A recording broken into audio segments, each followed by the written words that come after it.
This isn't Tom Hanks on an island in Castaway, and it's not Einstein trying to convince Bohr that God does not play dice. This is the greatest military king in the history of ancient Egypt, Thutmose III.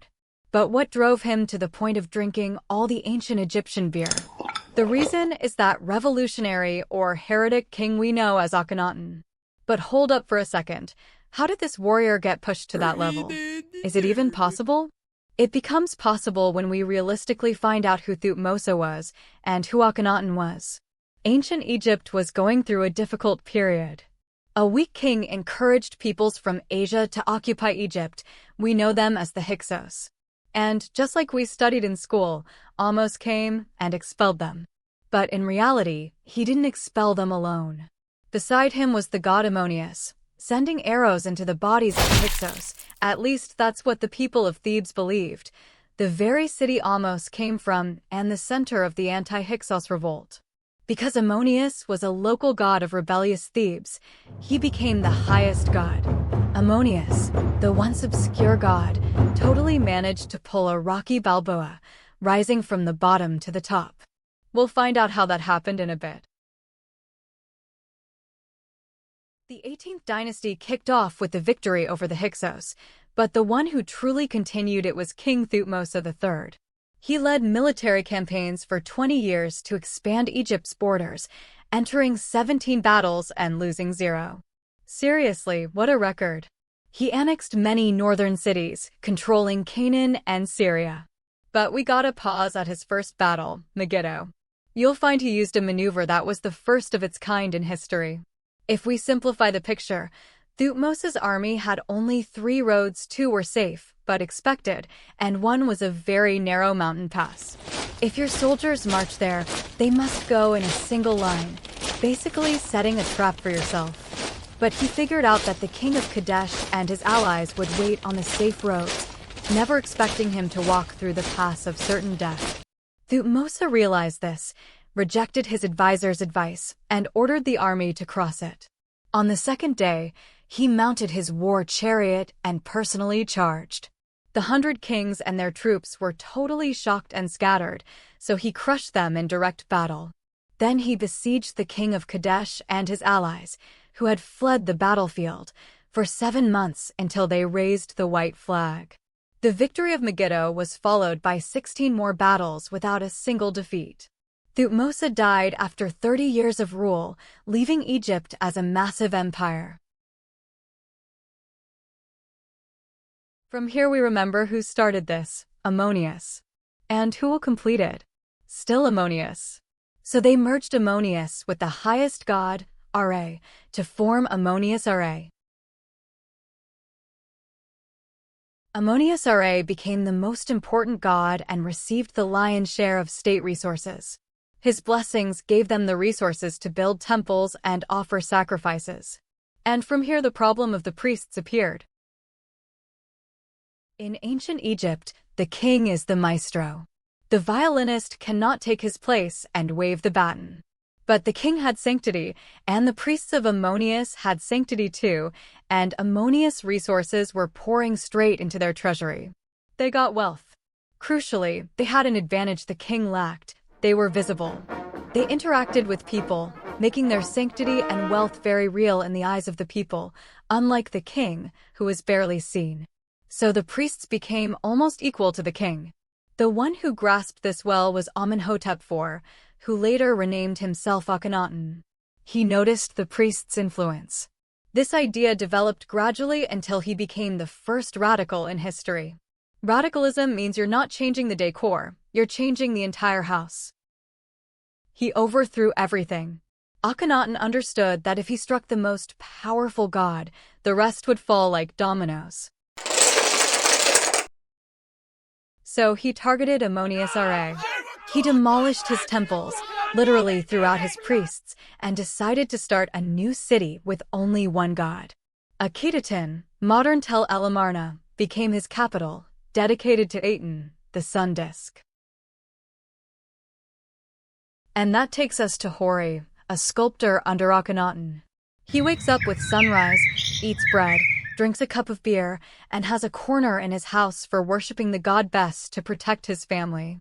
He works all day in service of Ammonius Ra. The life of the average Egyptian revolved around the gods. So how do you just overthrow the gods, Akhenaten? Akhenaten managed to erase Ammonius' name from the temples, but he couldn't remove it from the people's hearts. Small statues of Ammonius were found in the homes of his top ministers. Even the priests met secretly, and the people kept worshipping Ammonius in secret. But the tension wasn't the biggest problem for the empire Thutmose left behind. We learned that from the Amarna Letters. Akhenaten was apparently a bit stingy, building his palace and buildings from mud brick, a material that decays quickly. So the grand buildings of Akhenaten became piles of dirt.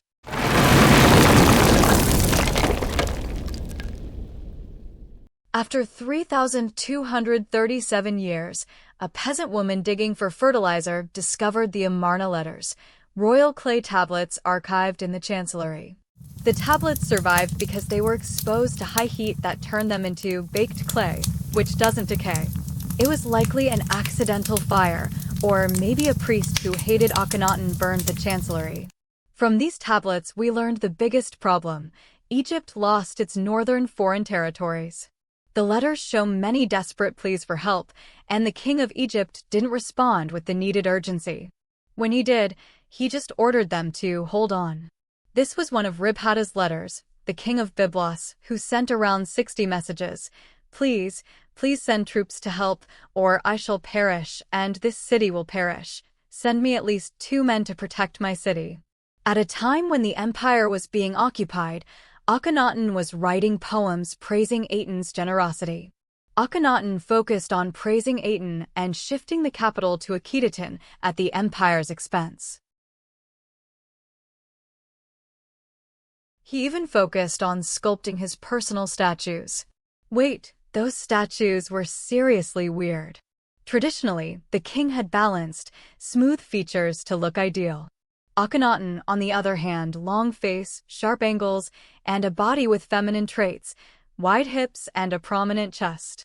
This was likely an artistic/ideological choice. He wanted to be different from the idealized kings of Ammonius. He might also have believed that Aten, the source of everything, was a union of both sexes, and the king should reflect that.